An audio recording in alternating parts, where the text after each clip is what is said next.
ORR పరిధిలోని గ్రామాల విలీనానికి line clear అయింది. మున్సిపాలిటీల్లో 51 గ్రామాల విలీనానికి ప్రభుత్వం ఆర్డినెన్స్ తెస్తోంది. ఆర్డినెన్స్ ని వ్యతిరేకిస్తూ హైకోర్టులో పిటిషన్ దాఖలు చేశారు. మాజీ సర్పంచ్ల పిటిషన్ ని హైకోర్టు కొట్టివేసింది.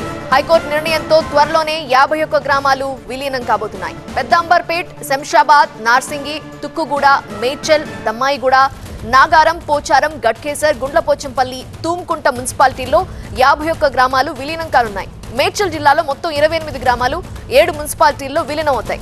అలానే రంగారెడ్డి జిల్లాలోని 4 మున్సిపాలిటీల్లో 12 గ్రామాలు, సంగారెడ్డి జిల్లాలో 2 మున్సిపాలిటీల్లో 11 గ్రామాలు విలీనం కానున్నాయి. రంగారెడ్డి జిల్లా, మేడ్చల్, సంగారెడ్డి జిల్లాల పరిధిలో ఈ గ్రామాలన్నీ కూడా ఔటర్ రింగ్ రోడ్డుకు ఆనుకున్న గ్రామాలు. శివారు గ్రామాలు మున్సిపాలిటీల్లో విలీనం తర్వాత వీటన్నింటినీ గ్రేటర్లో కలిపే అవకాశం ఉంది. విలీన ప్రక్రియతో 2-3 నెలల్లో జరిగే గ్రామ పంచాయతీ ఎన్నికలు ఇక్కడి గ్రామాల్లో జరిగే అవకాశం లేదు. ప్రస్తుతం కొనసాగుతున్న మున్సిపాలిటీల పదవీకాలం కూడా వచ్చే ఏడాది. మీరు మ్యూచువల్ ఫండ్స్ లో ఇన్వెస్ట్మెంట్ చేద్దాం అనుకుంటున్నారా? కానీ మ్యూచువల్ ఫండ్స్ గురించి ఏమీ తెలియదా? ఏం కంగారు పడకండి, ఫ్రీడమ్ యాప్ ని డౌన్లోడ్ చేసుకోండి.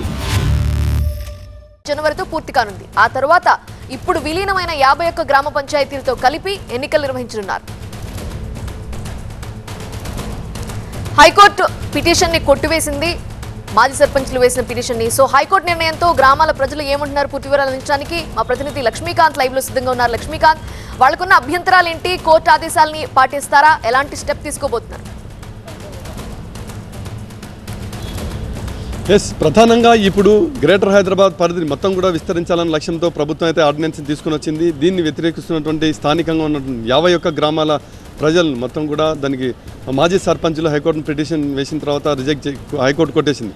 ప్రధానంగా మొత్తం కూడా మాజీ సర్పంచులు ఒకటే డిమాండ్, ఈ ప్రాంతాల్లో ఉన్నటువంటి రైతులు ఏదైతే ఉన్నారో 51 గ్రామాల పరిధిలో ఉన్నటువంటి రైతులు మున్సిపాలిటీలో విలీనం చేయడం వల్ల ట్యాక్సులు, ఆస్తి పన్ను పెరుగుతుంది, అదేవిధంగా నాలాల పన్ను కూడా పెరుగుతుందన్న ఒక ఆలోచనతో వాళ్ళు ఉన్నారు. దీంతోపాటు ప్రధానంగా ఉపాధి హామీ పథకం ద్వారా వచ్చే పనులు తాము కోల్పోతాం.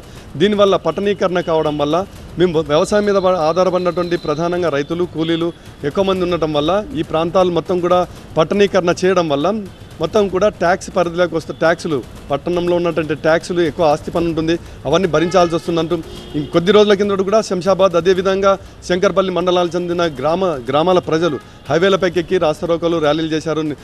వినతి పత్రాలను అధికారులకు కూడా అందజేశారు. మొత్తం వీరి ఆందోళన ఒకటే, ఆస్తి పన్ను పెరగడం, ఉపాధి కోల్పోవడం అన్న ప్రధానాంశంతోనే మాజీ సర్పంచులు మొత్తం కూడా హైకోర్టును ఆశ్రయించారు. అయితే హైకోర్టు ఈ పిటిషన్ని కొట్టేసింది. అయితే ఇంకోవైపు మరో వర్గం కూడా అధికారులు వీళ్ళని చల్లబరుస్తున్నారు. పట్టణీకరణ అంటే మున్సిపాలిటీలో కలపడం వల్ల అభివృద్ధి మొత్తం కూడా ప్రజలకు అందరికీ అందుబాటులో ఉంటుంది. అభివృద్ధి చెందడం వల్ల కనీస మౌలిక సదుపాయాలు అందరికీ లభిస్తాయని వారిని నచ్చజెప్పే ప్రయత్నాలు చేస్తున్నారు. రైట్ లక్ష్మీకాంత్.